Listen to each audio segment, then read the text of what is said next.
Two athletes step onto a track. One is a 400-meter runner, explosive and powerful. The other is a marathoner, lean and relentless. You measure their VO2max. The sprinter scores 55. The marathoner scores 85. And here's the trap. That does not mean the marathoner is fitter. It means they built completely different engines. This is longevity decoded, and this is part one of a series on VO2max. Now, you have probably heard that VO2max is the single best predictor of how long you'll live. That's true, and we covered it in its own video. This series is about something almost nobody explains: why the number itself is so badly misunderstood. Let's start with what VO2max actually is quickly. It's the maximum amount of oxygen your body can take in, transport, and use per minute at full effort. Think of it as the size of your aerobic engine. Bigger engine, more sustained power available. So far, so simple. Here's where the simple story breaks. If a bigger number were always better, sprinters would have the highest VO2max of all. They're some of the most powerful athletes alive, but they don't.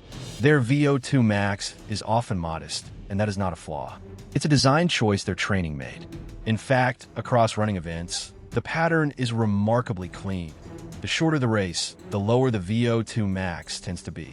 Sprinters sit low, milers in the middle, marathoners at the top. The engine is tuned to the distance, not to some universal fitness score. So why would a world-class sprinter have a lower VO2max than a recreational marathon runner?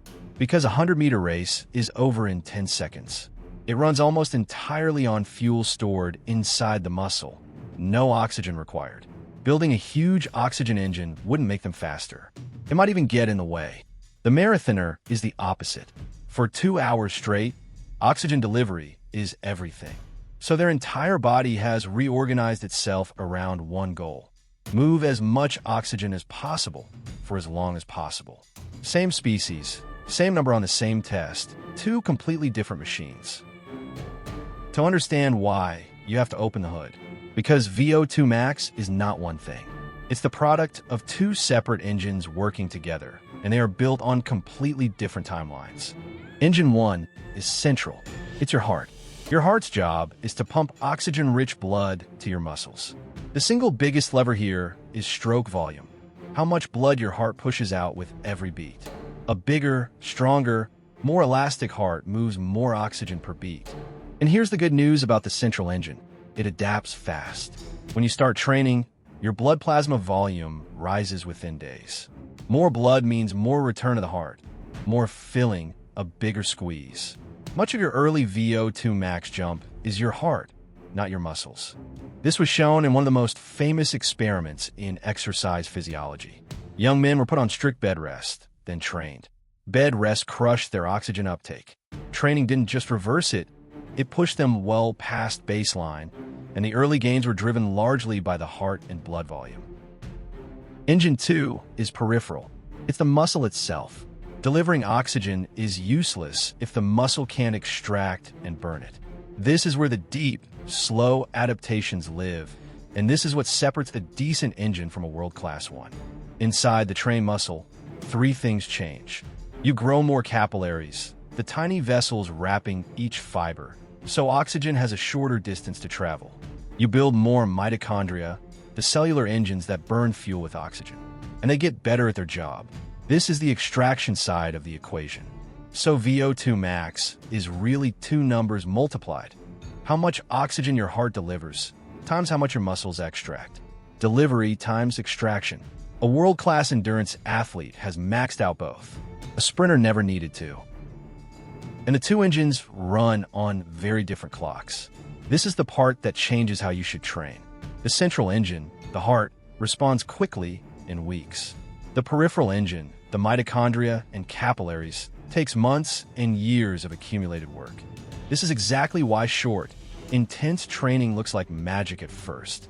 Give an untrained person a few weeks of hard intervals, and their VO2max shoots up. That's mostly the central engine waking up. It's real, it's fast, and it's a bit of a trap, because that fast rise plateaus.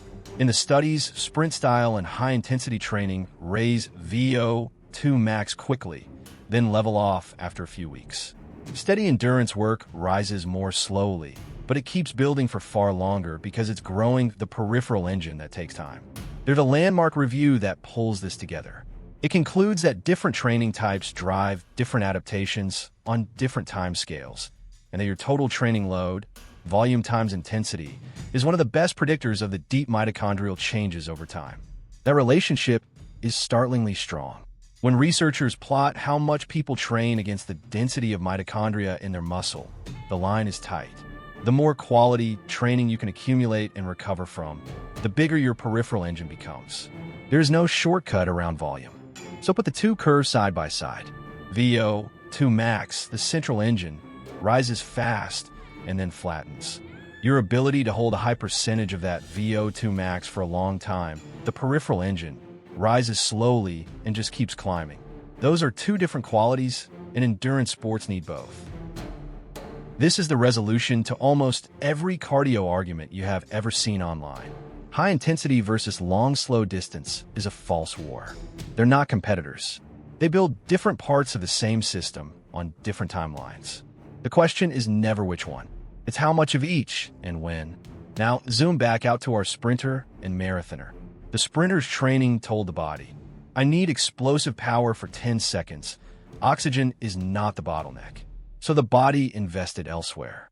A modest VO2max isn't unfitness. It's a perfectly tuned engine for the job. The marathoner's training said the opposite. I need to deliver and burn oxygen for hours. So the heart enlarged, the blood volume grew, the muscles filled with mitochondria and capillaries. An 85 isn't just a higher score. It's a different machine built over years. Which means the honest answer to, is a higher VO2max better? Is better for what? For endurance and, importantly, for long-term health? Yes, a bigger aerobic engine is a genuine asset. But as a measure of who is the better athlete, in isolation, the number is close to meaningless without context. And this reframes your own training too. If your VO2max jumped fast and then stalled, you're not broken. You maxed the quick central gains, and now you're into the slow peripheral game, the one that rewards patience and consistent volume, not just suffering harder. So here's the takeaway for part one. VO2max is not one number. It's a heart that delivers oxygen and muscles that extract it, built on two different clocks. A high number always tells a story about how someone trained, never just how fit they are in the abstract. One honest note, this is education, not medical advice. If you're older, out of shape, or have a heart condition, get cleared by a doctor before you chase your VO2max with hard intervals. In part two, we take these two engines and hold them up against real sports. The marathoner, the sprinter, the Hyrox racer, the CrossFit athlete. Same physiology for completely different machines and the exact training that builds each one. Subscribe so you don't miss it. Free longevity guide at longevity-performance.de.